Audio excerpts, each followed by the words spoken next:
आता इथे झाला आहे उन्हाळा सुरू. उन्हाळा म्हटलं की आपण उन्हाळ्यामध्ये घरी काही नाही काही पोरांसाठी असं करून चटरपटर असं स्टोअर करून ठेवतो. आता त्याचीच वेळ आलेली आहे, तर मी तुम्हाला दाखवते. माझा व्हिडिओ शेवटपर्यंत नक्की बघा.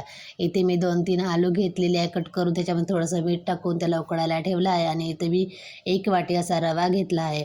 त्या 1 वाटी रव्याला छान असं पाणी टाकून मिक्स करून घेतलं त्याच्यामध्ये, जेणेकरून गुठळ्या वगैरे राहणार नाही. तोपर्यंत इकडे आलू वगैरे उकडून झाले, त्याचे सगळे छिलटे वगैरे मी काढून टाकले. आणि असे आलू बघा किती छान असे उकडून घेतलेले आहे. मग इकडे मी कढईमध्ये पाणी गरम करायला ठेवलं होतं, त्याच्यामध्ये मी ते रवासुद्धा असं छान शिजवून घेत आहे. त्या रव्याला छान असं हलवत राहायचं, कारण त्याच्या गुठळ्या तयार होते. आणि बुलबुल म्हणाले की मम्मी मी सुद्धा तुला मदत करते. मग तिला मला छान असे आलू मॅश करून दिले. मग ते थोडंसं रवा उखडल्यासारखं झालं, त्याच्यामध्ये ते सगळे आलू मॅश केलेले सुद्धा टाकून घेतले. आणि दोन्ही मिश्रण छान असं एकत्र शिजवून घेतलं. नंतर मी त्याच्यामध्ये टाकलं थोडंसं मीठ, तिखट आणि ओवा, असं छान मिश्रण मी शिजवून घेतलं, बघू शकता तुम्ही. आणि नंतर मी माझ्याकडे तेलाचं जे पॅकेट होतं त्या पॅकेटला खालून असं कट केलं, छोटंसं कट लावून घेतलं. आणि त्याच्यामध्ये सगळं मिश्रण मी त्या तेलाच्या पॉकेटमध्ये भरून घेतलं.